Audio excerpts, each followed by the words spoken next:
Pull up a chair and let's talk some football. Gentlemen, next week is the NFL draft, and most mocks have one defensive player going in the top 10. Now, this would be the fewest in the last 30 years. The closest we've had is 2, and that's been in, 2021 and 1995. Tripp, do you think we get a second player in the top 10? I don't think that. I think the teams want to build on offense. I don't think that there are special players in this draft. I think one of the big issues are these edges top 10 players, Jared Verse and Dallas Turner in particular, and I just wouldn't be surprised if they both slid out. To be honest with you, it does seem like folks like cornerbacks. I could see, I see somebody taking, moving up a little bit there, but by and large, I think that that's the right call. That the answer is 1. What about you, Joe? I think 0. I don't think 1 does go in the top 10. Either Atlanta doing something silly or trading back makes more sense for them. And I think there's one top player in this class on defense. I know that's not consensus, but he's not at a position of need in linebacker. So I don't see it happening. I think if there's one, it's probably a Quinyon Mitchell or Dallas Turner, but I don't think it happens in the end. 2 would be a major shock, I think. Mm-hmm.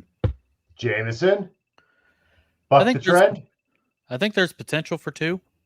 I would say Atlanta at 8 and Chicago at 9 with Matt Eberflus. The second half of the year, Bears defense was kind of humming a little bit with Montez Sweat if they want to build there, but I also think they can get a wide receiver.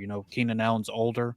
I know they've probably got him for a year or 2, but with the 3 top-end wide receivers, it wouldn't be surprised. I can see him also trade back. So, Dallas Turner seems – a lot of people have mocked him to Atlanta at 8. I don't think that's concrete. Latu I like a lot personally, if the medical is clear for him. And then Byron Murphy as well. I think somebody that Daniel Jeremiah talked about being a little bit up on the boards compared to what, Twitter world fantasy football says. But I think there's possibility for 2. All right. So we have a 0, a 1, and a 2.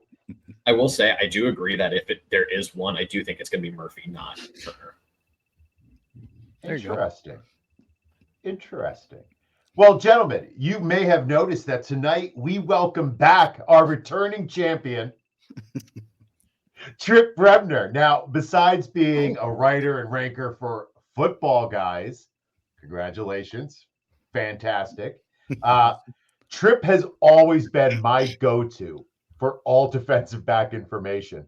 I was actually telling Joe and Jameson before you came on, Tripp, how I would ask every week we did a podcast together for my defensive starters, and you were always on the nose with them. So I'm looking forward because by some divine providence, tonight we are conducting a 1-round defensive back only rookie mock draft.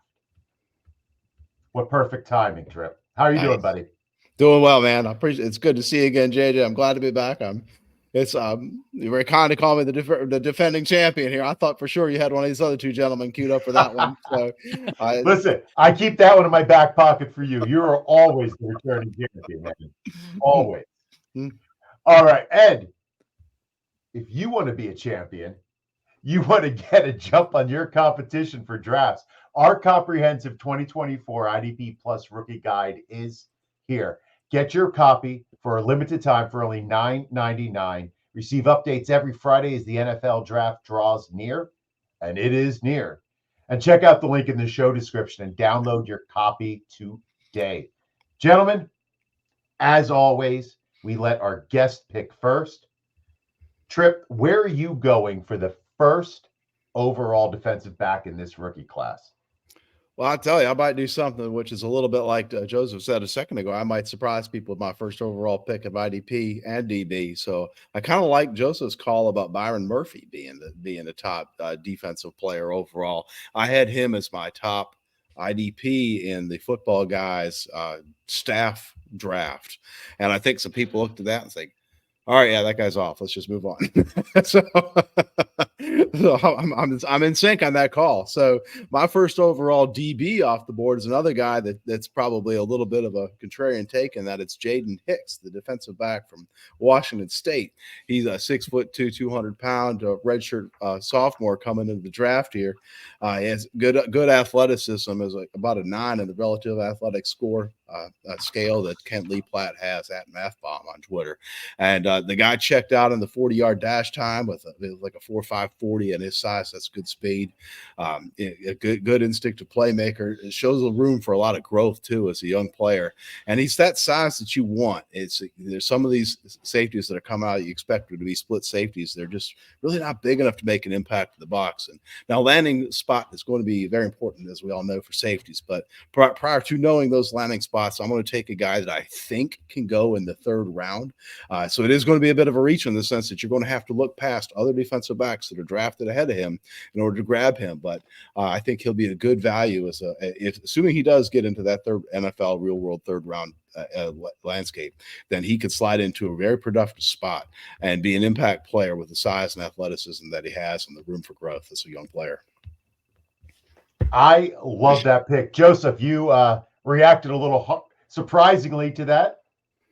Jaden Hicks is the clear DB1 in this class, in my opinion. And he's going top 50 more likely than not. Tripp. I know I thought a lot of Dane Brugler, Daniel Jeremiah, the top guys. He's more likely to be top 50 than third round. I have him on my overall big board at 35, and I wish I could have him higher. He's awesome. I think he's the clear top guy. Wow. Though there still could be some drafted above him, but I'm fully on board with you there. Don't even think the Byron Murphy take you had is crazy, especially in a DT league. I just need to get out more, apparently. I don't read enough mock drafts. We all need to get out more, especially at this time of the year. Amen to that. Well, so I am also going to sorry, JJ, cut you off. No, I was just going to say, go ahead. You're right. I'm also going to go off board a little bit. Someone who, this person, you're definitely going to have to overlook some other safeties taken higher. I'm probably the best name among safeties, though, and that is Malik Mustapha out of Wake Forest. Player who I absolutely adore. He is my third overall safety for real football, second for fantasy he's pretty much a box-only safety. This dude will hit you in the mouth. He'll knock your head off. He's the best tackler in the class at the position. And yeah, he decent enough in the pass game where he can stay on the field every snap of the game. He reminds me of a budget Buda Baker. Jordan Whitehead is another comp I saw. That quarters defense rove over the middle of the field. Yeah, can take your head off. Ball production hasn't been great, which is a concern, but that's not the thing that I really look for. And defensive backs really want those tackle numbers and really think he can be a pretty good one. His testing numbers are fine. His relative athletic score was 9.28, which is more off the jumps than anything. So, which explosion is good. But yeah, love Mustapha. Think he will be a third round pick in the end for the real draft, but someone who I'm definitely going to be having a lot of shares of. Mustapha. Tripp, any thoughts on Malik? Oh, that's an interesting pick. He's a guy that I had by top 10. That's a very interesting pick for sure. The athleticism is there. The nose for the football is there. The willingness to come in and hit's there. Mix it up in the middle. So I like all that. I guess my concern is how highly is he drafted and how quickly does he become a full-time player? Landing spot. All right, Jameson, you're up next. I feel like I'm going a different route here, but I'm glad I got my guy. I'm going to go Quinyon Mitchell from Toledo. I think this is probably the best out of the class, just as far as I think. First team All-MAC, led the FBS with 25 passes defended, and National Player of the Week. He had 4 interceptions, with 2 of them being two pick sixes. So just really versatile. He just looks like a bull in a china shop. I mean, he's ideal size. The athletic score just off the charts. And I think for him, he's just very smooth, very physical, and he's also very aggressive, obviously, with the turnovers. And as far as landing spot, as far as the entire first round, I do not think there's a more match made in heaven than Mitchell to the Indianapolis Colts. I think he would fit perfectly with Gus Bradley. Last year, he played a lot of cover 3. It's what Gus Bradley runs. And as far as Chris Ballard go, he always picks these athletic. They score real high. If you looked at his last year's draft, it was all just athletic studs. So I just don't think there's anything, the perfect puzzle piece. They pick him there. Even if they wanted to trade back a couple picks, see if somebody gets one of these offensive tackles, one of the wide receivers that might have fallen. He does his trade back like he always does. He still gets his guy. I just don't think there's a better fit than Mitchell to the Colts. So really like him. He's my top guy here. As a Colts fan, please. Now, as far as IDP production, is Quinyon Mitchell, Tripp, a corner who you think can put up solid numbers? Well, yeah, you got to like the lead in the nation and passes defense, right? You want ball skills if you want the quarterback. So that's an interesting piece there. So if you're in a big play league, and then those can pile up quickly, no safety can actually those kind of numbers. So that's certainly attractive, and you get a likelihood of being drafted in the early first part of Thursday. He's going to step in and play full time right away, and that's probably one of the most important things for DB. It's really hard to have a DB on an IDP roster and having him sit there occupying a spot and not able to play unless you're in a particularly deep league. So that's attractive as well. All right, Tripp. Well, you are up next at number 4. Well, you all just have to tell me whether or not this is a reach. I'll just go ahead and say the name. That's Cole Bishop, the safety out of Utah. I will be always picking safeties ahead of cornerbacks. So just because, again, I like those tackle numbers. But this guy led all comers in the relative athletic score testing. And I like him. He is another guy that's good size, the premium athleticism. I like what he was able to do in Utah. And he's a guy that can play all over the field. He can do whatever you ask him to do. He can play deep if you need him to. I think he's a guy that, again, he's obviously not going to get drafted in the first round. I don't think any safety will, unless we're counting nickels. So I'm expecting that, again, he's the guy you need to watch. You need to make sure he gets the draft capital. I think he will. I do think he's a day 2 guy, and I do think he comes in and has the experience to come in and play early in his career. And so he's a guy that I like and would be taken second on my safety rankings. Now, Joe, did you have some questions about Bishop? Yeah. So I feel like every draft cycle, there's one or two guys who, at least for me, I just cannot get my head around. Bishop is that one for me this year. Like, I watched film on him, and I initially put like a 6th round grade on him, and then see like Dane Brugler has him as safety 2, Ben Solak safety 1, then other guys like Nate Tice also has him in his top 60 players. Then other guys, DJ, Zerline, don't have him in their top 70 or whatever. And it's like he seems super polarizing, someone I really struggle with. And it's like I feel like I have blinders on somewhere and I'm obviously missing something. So just wondering more what you were seeing from him. Like, I didn't see great tackling, but then that's a plus I see in a lot of boards. So I'm just really curious on him. It's just an inconsistent player for sure, right? I mean, he's that's certainly fair. So and missed tackles is an interesting thing for me. It's like, why are they missing tackles? It's almost like drop passes, right? Is that something that's fixable? Should we be thinking that the guy, he had a lot of drops as a young man, he's always going to drop passes? And this was like an issue for Deontay Johnson, right? And and there are some folks in the fantasy community who say just ignore that. It's to fix itself. And so there are some players that just never get the form right, or but sometimes that has to do with build. When you see a guy with this level of athleticism, I think you can coach him up, and I think you can make him a better tackler. Yeah, definitely one I'm willing to be wrong on. It's just, it seems like he's super polarizing throughout, and agreed for that. Need to go back at him and look. And Jim Nagy said that, director of the Senior Bowl, said he's not getting out of the top of the second round. So it's also super interesting. So very good. All right, Joe, where are you going with the 5th pick? Where am I going? I am going to go a little bit across the river from where I live in Omaha, over to Iowa with Cooper DeJean. This is super interesting player. Could he survive on the boundary? I think he could, but he might be best as a slot corner, free safety, box safety. He's someone who I think can really play anywhere. That relative athletic score, 9.85 for him. Like, again, on a scale of 10, his speed is great. His jumps were awesome. He's an athletic freak. I think he's been on Bruce Feldman's freak list multiple times.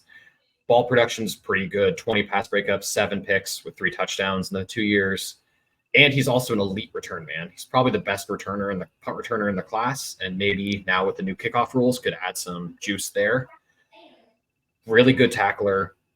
A lot of it's going to be, he's going in the first round, but where does he end up being drafted to play? Like, is he going to the Colts and is going to be just a cover 3 outside corner, which will hurt that value a little bit? Or is he going to go somewhere where he's going to be the slot corner? Like, is he going to go to Seattle and just be running around taking people's heads off?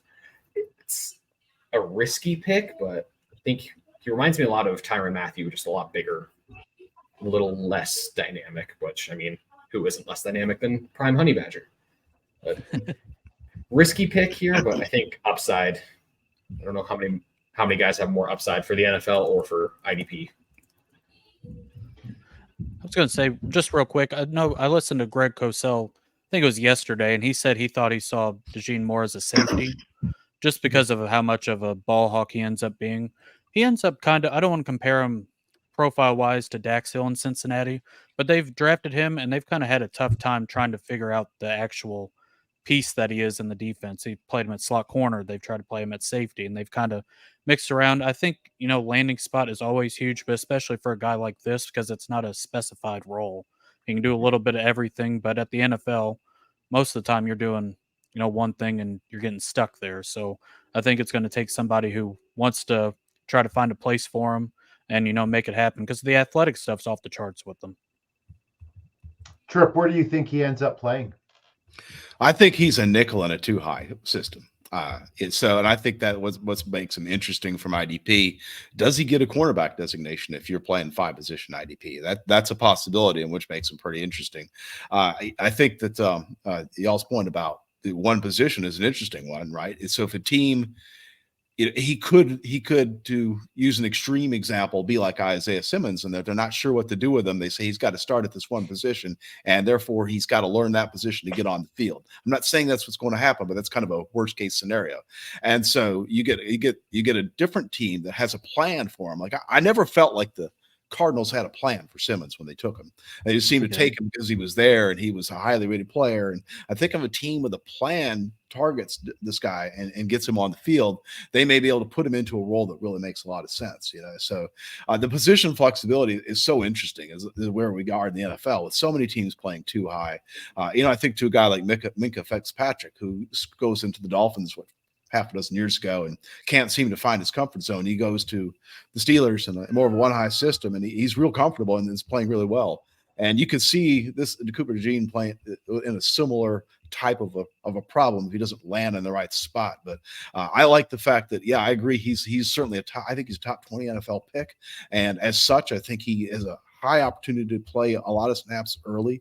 If he falls more down to 30-31, then you're in Dax Hill territory and you have that problem like you mentioned. So that's worth watching there too. If he's a guy that's just barely hanging on to the first round, then that raises more questions. But as long as it's a top 20 pick, picked by a team that has a plan to use him, then I think this is a real solid pick for IDP. I don't know how much upside it has if you're in a 3-position situation. I don't think that's to be determined in part because of safety versus cornerback, and I don't think that the nickelback role is as productive as a box safety. That said, there's just not that many box safeties anymore. So many teams playing too high, so therefore I think he's worth the bet here. What were you on the 6 DB overall? Yeah, he's a slam dunk as a 6 DB overall. So, question for you, and I sometimes get confused when people talk about safeties and alignments, and I know people who listen are always looking for a little more clarification. So you said that a lot of teams are now switching to the 2-high, and I know that's what, if I'm not mistaken, people were trying to do against Pat Mahomes to slow down these high-paced offenses. Tripp. Mm-hmm. What is your ideal alignment for you to draft a safety? Where do you want to see him lined up?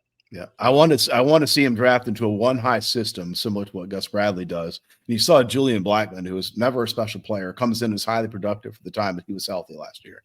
And that's the kind of situation it doesn't even matter who the Colts take. If they take a safety in day 2, you draft that guy as early as you can because it's going to be a smash.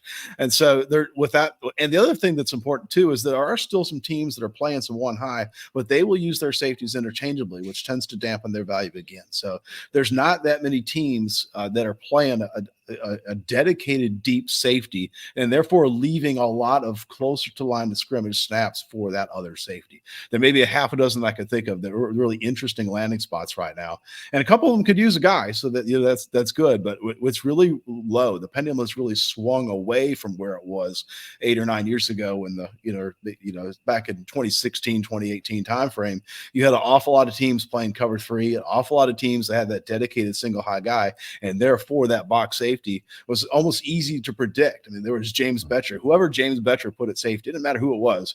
You could just put in, the guy's name was it Tyvon Branch, right? He was a cornerback at one point. They put him at strong safety. He's piling up numbers in 2017, and you just don't have that kind of a gold mine anymore. It's used to be able to get these safety ones as free squares, and that's harder to do now.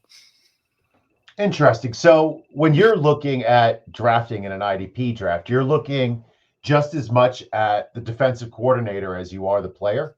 Oh yeah, absolutely. Yep. You can get a guy that can get stuck in a system that is just unlikely to be productive, And if you get a guy that's stuck in one of these soft, too high systems, it's really hard to bet on those guys. That doesn't mean that it's a lock. I mean, there are guys and there are some safeties in too high systems that end up being productive from an IDP standpoint.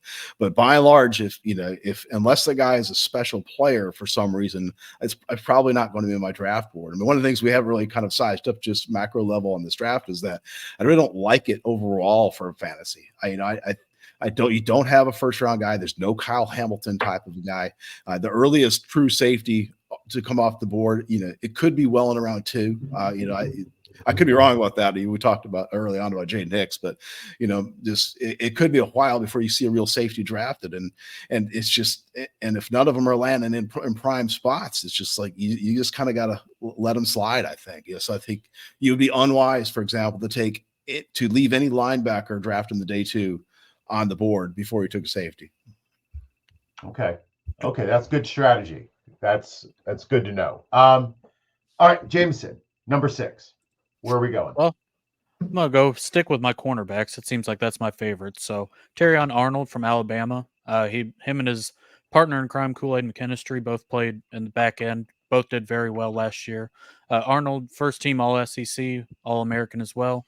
6th in college football with 5 interceptions, and then tied for 5th with 17 passes broken up. So he's going to fit mostly as a man corner. He's got great athleticism. He's got great top end speed, and also has really good burst, so he can kind of close in on plays. And he's also aggressive.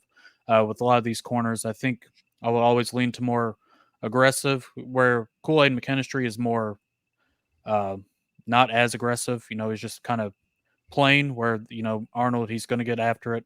The only thing is his size. He's pretty average size-wise as far as cornerbacks go, and then he kind of gets lost at times. But he's not as consistent, but this is more of the higher upside play. So that's where I'm going to go with Arnold here. Now, Tripp, he seems to rely on athleticism a bit too much. He's an amazing athlete and can recover. Are you worried at all about how that might translate? A little bit.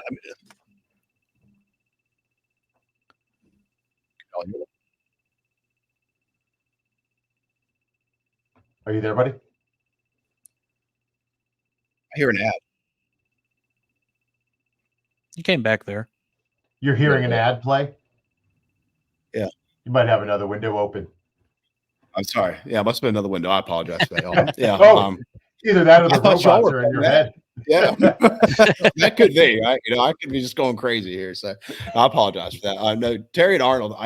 What I was going to say about Terrion Arnold, it really applies to all corners. I think landing spot is, again, important. And if you give Terrion Arnold in a situation where he's in an aggressive defense where they're asking him to deny the football to receivers, then that's interesting. If you get him into one of these softer conservative defenses, then I don't know why they would take him exactly. It doesn't fit that well, but it would be a concern. And so Terrion, he doesn't really have the length that I like if I'm looking for a fantasy corner. I really do like those guys that are 6'2", long arms that really can pry the ball loose. So he doesn't quite fit that for me. But yeah, I mean, it's a similar story in Quinyon Mitchell, who's not a whole lot bigger. Is that you got a guy that's drafted early, pretty likely to, I do think he's a top 20 pick. He's pretty likely to be, early playing time candidate, high volume snaps right away. And you really can't ask for much more than that sometimes when you're looking at corners.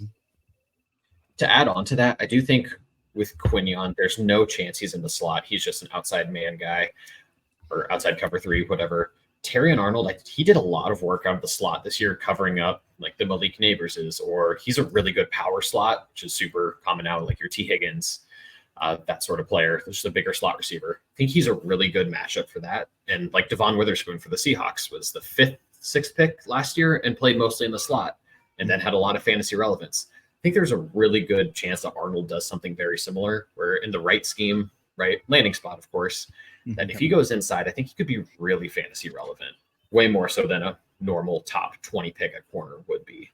So I think that's a sneaky. He was towards the bottom of my list. Just because I'm hesitant with the boundary corners, but he's one who, of those boundary corners, he could really shoot up a lot. I think it's a really good value at the 6 DB. Mm-hmm. Well, as thrilled as you would be if he played the slot, we are thrilled to announce our partnership with your one-stop shop for the best prices in the travel world, Expedia. So check out the link in the show description and head over to Expedia.com. Their spring sale can net you up to 25% off select hotels. And of course, they always find the best deals for you, so you can just enjoy the ride or dynasty. Check out the link in the show description and get your next adventure planned today. What's not going to be adventure is Tripp's next pick at number 7. Well, this is where it starts to get interesting for me. We're getting to a point now where I'd have to be in a deep league to even draft a defensive back. And so, you get to the point where, some of these guys, if one of these guys sneaks up into the end of the 3rd round, then I'm looking at him and I'm looking at, well, what is his landing spot? And that's going to be a strong determination on this. So I guess what I should do is just kind of go down the rankings and say what I think the safest pick is since it's pre-draft, and that would be Taylor Nubin, the safety out of Minnesota. He is a guy that, to me, could be fantasy, kind of like Trevon Merrick was a couple of years ago, where he's a good 2-high guy, doesn't give you that much, not a big hitter, not a real aggressive player, not a ton of ball skills. And even though Merrick was the top safety in the class by many analysts' assumption, an eventual 2nd round pick, he's never really done much as an IDP asset. And I think that Nubin could go down the same path. But with the talk of, finding a guy that's going to be drafted early that has a good chance to play, that's really about all good that I can say about him from an IDP standpoint. And after he comes off the board, we're getting it down into, for me, a level of player where we're more dart throws. And so really this would be about risk tolerance. If somebody happens to be drafting all this weekend ahead of the NFL draft for fantasy, then it's about what is your strategy and risk tolerance. Do you try to take a guy with a lot of upside that you can get on your roster that might be a 4th or 5th round pick and hope he hits? And if so, do you have enough roster depth to hold that player or not? And so, if you're taking Nubin this weekend, you have a good chance he's going to be drafted. You have to hope against hope, really, that he's drafted into a good spot, because I don't think he will. I think he fits as a 2-high guy in a softer defense. So not an enthusiastic take, but when you're talking about a guy who could be the first safety off the board on next Thursday, it's time to take him. Yeah, I was a little surprised. I know PFF has him as easily their number 1 rated safety, that he fell to number 7. Joe, you seem to be on board with that. Yeah, I really like Tyler Nubin. I think my comp firm is Marcus Williams, just super solid player. I don't know if he ever gets that fantasy relevance. Alignment's going to be huge for him. It really depends on who he's paired with. It's one of those things where if he goes to Green Bay, which is my ideal spot for Jaden Hicks, Xavier McKinney is a great free safety, but also good, strong, or in the box safety. So if Hicks goes there, it's going to be pretty sure who's at what spot. But if Nubin goes there, both can go up and down. And then it's kind of gross. But I don't know. Nubin, I think, is going to be a really good NFL player, like Tripp was saying. But just the fantasy, I don't super know. Someone he's going to be on the field. His great IQ, fearless competitor with special teams experience. I think he's going to be on the field, which is a plus. But I just don't know where that alignment's going to end up. Fair enough. Well, Joe, where are you going with the 8th pick? I'm going to reach, but this is one of my favorite players on the board, someone who is comped to one of my favorite players in the league, despite him being on the Titans. And that's Andru Phillips from the Kentucky Wildcats. Roger McCreary is my comp. I think he's just a feisty. It's kind of an asshole playing nickel corner, honestly, just to be blunt. And I kind of love that for a slightly undersized nickel. One of my favorite players in the class. He's good tackler. He's gets a little over aggressive with it at times, but really good athlete. His jumps 42-inch vert and over 11 feet on the broad jump, which are crazy numbers, while having a sub 4.5 40. He's smaller, but has decent length, so it kind of evens out a little bit. Does have that scheme versatility, but do think he's going to be best in the slot. And I do project him as a slot, primarily slot player. One of those guys who top two corners, but then when you bring a third corner on, he drops into the slot. Biggest concern is that he has 10 career pass breakups and no interceptions. It's not ideal to see, but I think the physical nature, he's great in the run game, great blitzing. I think he's someone who can really be in a corner. If you have cornerbacks, two cornerbacks, I think he's probably going to be a steal, especially he's going to end up top 75-ish picks, but I do think he's still going to go under the radar for fantasy leagues. And this is someone who, if you pick him in your last round, you have a starting corner, I think. Man, this is a name I am not familiar with at all. He's not in the top 100 consensus big board, but I have him at 42 for NFL purposes. 44. Very. Tripp, you know anything about him? No, he got me on this one too. All right. Here, all of us clicking on the keyboard, just kind of look. So obviously, somebody's dug and found gold here. So yeah, I'm impressed with the work. I think he's nasty, just in a good way. Just such an asshole on the field. I'm a Georgia fan loosely, and he just beat the crap out of receivers. And it's like, and he's 5'10", 190. He's just one of those guys. He's in your face all day, infectious player. It's like, love to see it from a DB. And he's from Kentucky? Yep. All right. Making a note of Andru Phillips. And that is Andru, Drew Phillips. Oh. Yeah. Okay. A little different. I recognize Drew Phillips. I did see that name. Okay. I'm with you now. All right. Jameson, where are you going? I guess I'm just going to keep sticking with the same area that I've stuck with the whole time, and I'll go with another first-round pick here, Nate Wiggins out of Clemson. First team all SEC. Very small as far as weight, but, he's tall and he's very long and he's incredibly fast. He's got really good recovery speed as well. So if he goes up against, the cheetah or one of these guys, he can end up hanging with them. His most ideal spot would be somewhere in the cover 3 defense, just kind of hanging in there. He's got great instincts. And I think the body type is enough to where he can add on some pounds. I don't think he's going to be 173, soaking wet. But the only thing about him really that I've kind of had a problem with, he really struggles against the run. He doesn't put in as much effort as maybe some cornerbacks you'd like to see going after the run. But other than that, and obviously the weight issue there, I think he's obviously going to be a first-round pick, and that's where I'm going to go. So Nate Wiggins will be the pick for me. Now, Tripp, in this new NFL that seems to be getting a little bit lighter at wide receiver, does it just make sense that we get lighter at cornerback as well? Well, I guess if Emmanuel Forbes is any indication, I suppose the answer is yes. The fact that they made a guy that weighed about $169, a early first round, mid first round pick last year was a bit surprising to me. Now, I got a couple things. First of all, Clemson is in the ACC. And as a Clemson homer, I take offense to being associated with the SEC, even though I might be there next year or two. But nevertheless, slip of the tongue. Just have a little fun with you. But right. Yeah, so I've seen an awful lot of Nate Wiggins play because I watch pretty much every game that they play. And what Clemson does with their cornerbacks is they often put them out on an island, especially with that one guy. And whether it's, they've had lots of guys like this, AJ Terrell for the Falcons is a guy like that. They I'm forgetting names here, but this guy, the Vikings, I think is Andrew Booth was that guy, Yeah. and they put this guy out on an island, and they just say, "You're out there, bud. You got to run with that number one receiver." And it's amazing how they find guys that can do that, and it really prepares you for the NFL. It's just you're out there, you're man on man, you're with the other team's best receiver, and it's something to watch. And so this guy, I'm surprised in the fantasy drafts that I participated in so far that Wiggins is so far after the other two corners that you drafted, Arnold and Mitchell. It's just I've really been surprised by that because I don't see that big of a gap. I have a question in there, or comment. Wondering with for me, I think find linebackers who struggle in coverage are Alex Singleton, Alex Anzalone, Jack Campbell is my thing. I thought he was not a good cover man, but that almost increases their IDP value because they're getting catches in front of them and then making the tackle.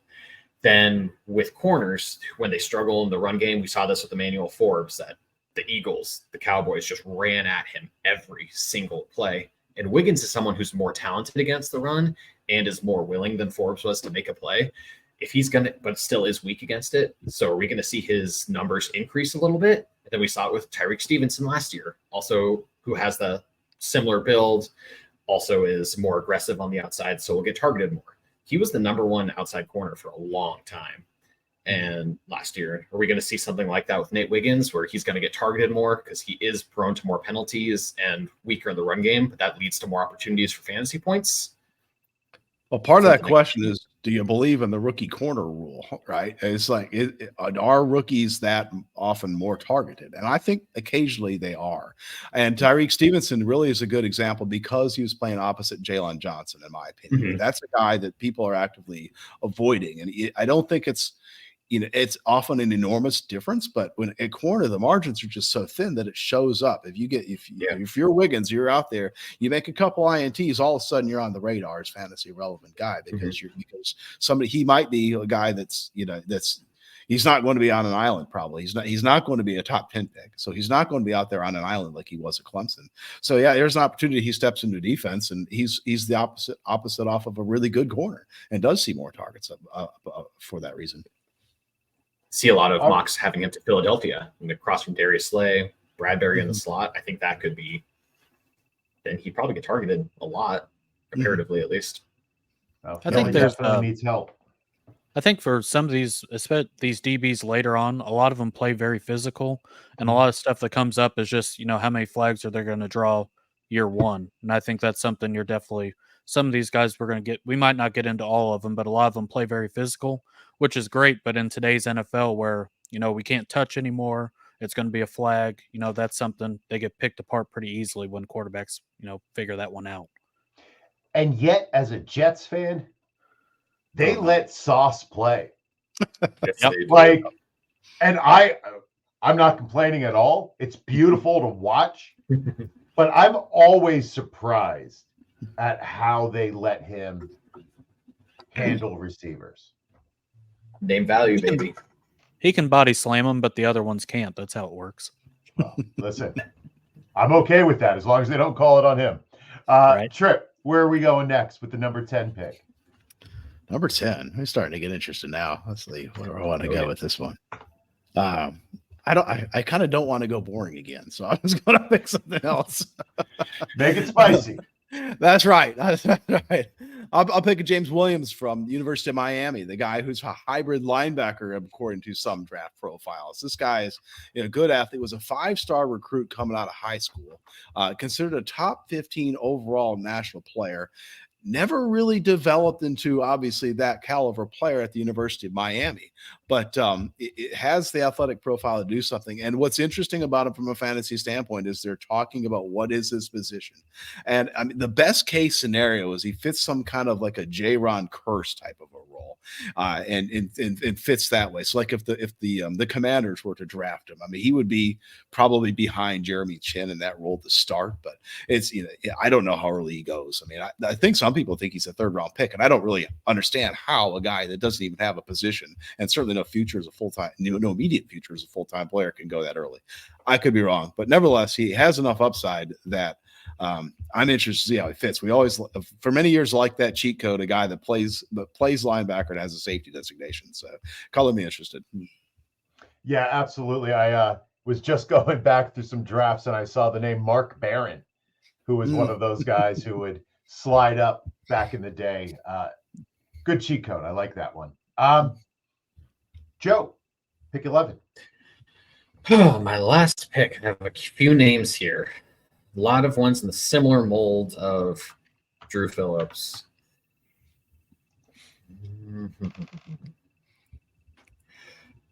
Oh, gosh. This is a tough one. There's a lot of guys very similar. I will go. How off board do I want to go here? I'll go with someone who's probably going to get drafted pretty highly, and that is Georgia's Javon Bullard. Another guy who kind of, like Cooper DeJean, doesn't have a position locked in at the NFL. I think he does make the most sense as a slot corner, so also like Andru Phillips. But he played the star role at Georgia for his last two, not this past year, but the 2 years prior. Tykee Smith took that over. Also a draft prospect, but which is basically a nickel hybrid safety linebacker blitzer. It's a weird role in the Georgia Bama defenses, but if you play college fantasy, that's a way to go. That's a great position to have. But he's another one of those guys who will just hit you in the mouth, infectious leader, infectious play style. Even though he's smaller with less than ideal length, he is just a gnat and is super annoying and will piss receivers off. I think he's a really good blitzer and really takes on blocks well, which does present good potential in the slot role. I think a team like the Rams would really love him. Just he's their free safety on base formations, then drop him into the slot when you bring out another corner or another receiver comes out for the offense.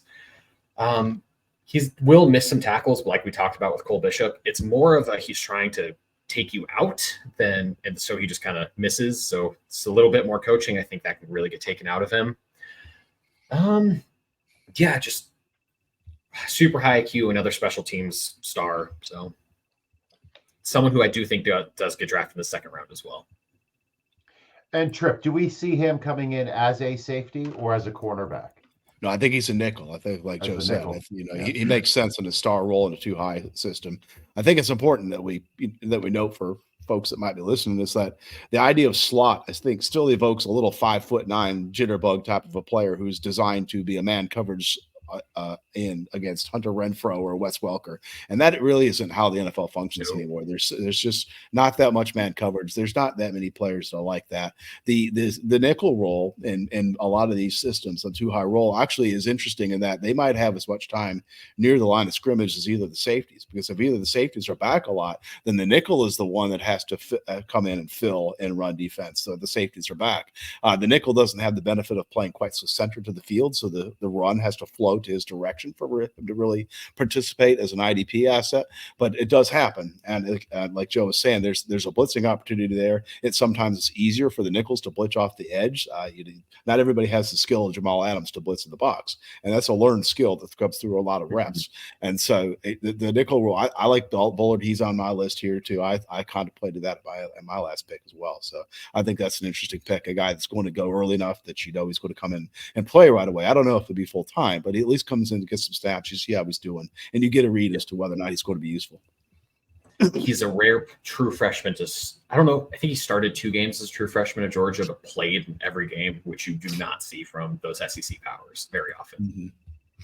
Especially Georgia, which puts their defense into the NFL every year. Yep. Yeah. Going to the Eagles in the second round. Jameson, you are up with the final pick.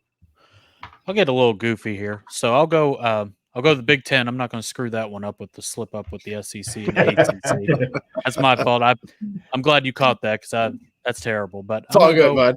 I'm going to go to Michigan. I'm going to go Mike Sainristil.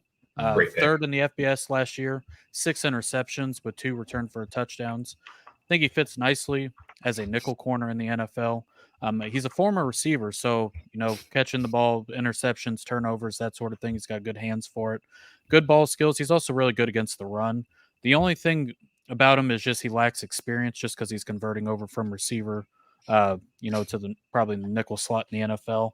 And then he can kind of get manipulated a little bit with, jukes, head movement, stuff like that, as far as wide receivers go. But I like him a lot. I think the former wide receiver thing kind of makes it exciting just because, especially for IDP purposes, wanting to get turnovers and stuff. This is kind of where I'm going to go here with him. I love that pick. Good selection. What do you like about that, Joe? It's he, and similar to like Tyrone Tracy, the Purdue running back, both are former receivers and are 24, but it doesn't really matter since they've played this position for a year or two. And I don't know, Sainristil has insanely high IQ. I think just being that time on offense, he knows what's happening from the offensive side. I think, he's another one of those guys who's just so annoying to play, and I would hate to play if I was a receiver. Even though he's smaller and elite athlete, I really love that pick. Really strongly debated him over Bullard. Well, we got to talk about both of them, so that was worth it. Well, listen, we've gone through 12, but is there anybody left who we want to give shout outs to? Tripp, do you have anybody who's the best of the rest? Oh, I could go another round, but I'll try not to be so long-winded. So I don't know if it's good that I talk fast or if I just fit more words in. So anyway, the guy that I'm interested in to see how he comes out on draft day is Trey Taylor, the safety from Air Force. This guy is 6'2", 200. He tested well at the combine. I don't know if that was expected he would do as well as he did, or because the numbers that he had. And so high IQ, high character type player, and he has you just don't expect an NFL body and to come out of Air Force ready to go. But this is a guy who could be that. And so watching him to see how highly he's drafted, because he fits, there's at least 6 or 8 guys who are the 6'2", 200 decent athletes in this class with a lot of upside that they could go anywhere, right? They could go 6th, 7th round and you're like, like JL Skinner last year, we never saw the field. Or they could be a guy that's, gets a 4th round pick and could be, or a 5th round pick. And it's like Jordan Fuller, where he comes out of camp and is ready to play right away and is on the field playing full time. So there's like literally half a dozen of those guys, and Trey Taylor's probably the top of the list for me on that. Agreed. Anybody else? Ed Reed's nephew. Oh, is it Ed Reed's nephew? Yep. Jaquan Jackson, the Tulane receiver, is his cousin. Very nice. Joe, do you have anybody? I have a few more. Little deeper cuts for the box safety role. Beau Brade, the box safety out of Maryland, I like a lot. I think he's lower on consensus boards, but another one of those guys just run and hit safeties, a little limited athletically, but I liked his film a lot. Really interesting thing with him is when they played Ohio State, he manned up Marvin Harrison for a little bit and did not get obliterated. He lost, but he fought more than most Big Ten corners did, and coverage isn't really his game, so that was something to see, just the willingness, the fight, the dog in him, as the kids say these days. But someone who I like him, developmental, put him on your taxi squad, see what happens. Then Kitan Olidapo from Oregon State, older, big safety. I think he's 6'4", 220, something like that. Another knock your head off guy. Then there's a couple other slot corners. Your Ennis Rakestraw Jr. from Mizzou and Max Melton from Rutgers. 2 opposite ends of the athletics scale, but similar size, feisty players. Both could be top 40 picks. Jameson, anybody for you? I got a couple here. TJ James out of Auburn. I think he could, probably benefit from being an inside corner, but, he does very well against man versus zone defense. Another guy who did really good against Marvin Harrison Jr. was Cam Hart out of Notre Dame, played his best game against him. Love Cam Hart. So those are a couple guys that I think I'll go to.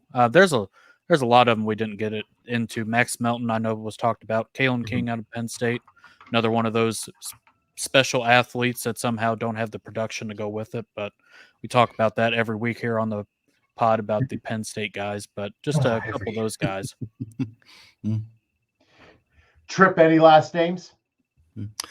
Tyler Owens is a guy that I'm watching. Didn't actually play a lot, but another 6'2", 200 guy that, had his moments in the limited playing time they had. So he's a guy that I'm watching. Dominique Hampton is a big size safety out of Auburn, which, again, worth watching. Probably more of a 7th round pick, a guy that you would want to watch in your waiver wire, but I don't hate that name as far as keeping track of things.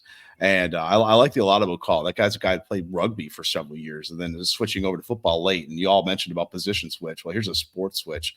And I kind of have a soft spot in my heart for these guys. I think that it's probably untapped upside when those guys have that happen. It's like you got to be patient with them. You got to have the roster space for them to come on in and develop. But if you do, then that guy's a guy. I think he has some upside. So yeah, so I agree with a lot of the names that have been said. I think y'all are really, really sharp and on top of it. So good stuff here tonight. Also, want to throw Dadrion Taylor Demerson, the teammate of Tyler Owens, more of a space player. That's a little inside joke if you watch Tyler Owens the Combine. But oh, that's Tyler Owens. That's Tyler Owens. Space who also doesn't exist. Yes, that guy who also set the Combine broad jump record. Yeah. But, yeah. Well, they Taylor say you don't want your is- corners to be too bright, right? You just want them to focus on one thing, and astronomy isn't what you want them focused on. Yeah. Taylor Demerson's an interesting player, though. Someone who I've not seen a lot of film on yet, but super interesting space player. Agreed. Anyone else, gentlemen? Tykee Smith from Georgia, like I said, also a star. He took over the star role from Javon Bullard this year. He's just a little bigger. Could be similar. We've completely Sione left from Utah if he plays safety and not running back. Vaki. We've completely left out the free safeties, and maybe rightfully so. Yeah. Because who really wants, a skinny little free safety spending his whole life 25 yards downfield? But we got 3 of them here that I think get drafted in the first 4 or 5 rounds. It's Cameron Kitchens from Miami, Caden Bullock from Southern Cal, and Jaylin Simpson. I forget where he's from. He's from Auburn. Dominique, yeah. Where's Dominique Hampton from? I forget. Mississippi State. That's right. Okay. Yeah. These starting names are Washington. It's going to be fun. Washington. That's right. Yeah. Washington. Yeah. So a lot of deep names, a lot of guys to keep up with it, which is fun. That's why the draft is so much fun. It's like, my wife gets, how can you sit there and watch it on the Saturday when they just have ads every 30 seconds? Like, I don't know. It's fun to see how it comes out. So It's where the dreams happen, right? that's right. Right. Hope springs eternal when it comes to the draft. Every team can get to the Super Bowl. And nobody's going to be picking first the next year unless you're a Jets fan, and it's me. Well, gentlemen, we're not just a bunch of pretty faces here at IDP Plus. We have an entire suite of tools and rankings for both offense and defense. Plus, we have rookie rankings, injury trackers, snap tools, premium articles, and more. Right now, get your first month for just $1 with the promo code MOCKDRAFT. So head over to idpguys.org after the show to get ahead of your lazy league mates and start your march towards fantasy football greatness today with the code MOCKDRAFT. Link and details are in the show description. Gentlemen, it is time for tags where we share any final thoughts and let everyone know where they can find us. Tripp. Well, gentlemen, I appreciate you having me on. I really enjoyed talking football with you. I've been impressed with your knowledge and depth, and I will have to look up some Andru Phillips, figure that one out. So that's good stuff. I enjoyed the contrarian tapes. So much fun. Yeah. I enjoyed some of the contrarian tapes of the cornerbacks and talking some nickels and some alignment. It's been awesome. So that's what I kind of do at Football Guys is I write a column called Reading the Defense, and that's during the season. During the off season, I write a column called Reading the New Defense, which digs into what new defensive coordinators might do in the coming season, which is an awful lot of projection, but it's fun to try. It's those columns will be coming out shortly after the draft once we know where the players fit. So I invite everybody to come to footballguys.com and read up and follow me at Dynasty Tripp on the app formerly known as Twitter. All right. Thank you. Jameson. I'm over on the Twitter machine at Jameson Rules, just like you can see right there. I'll get that right eventually. But I appreciate you guys having me on. I know it's a little contrarian tonight and screwing up SEC and ACC. I'll be better. I promise. I know better. But no, I'm over on the Twitter machine. I'll be live tweeting the NFL draft, probably screaming my head off like normal. But I appreciate you guys having me on. It's been a lot of fun.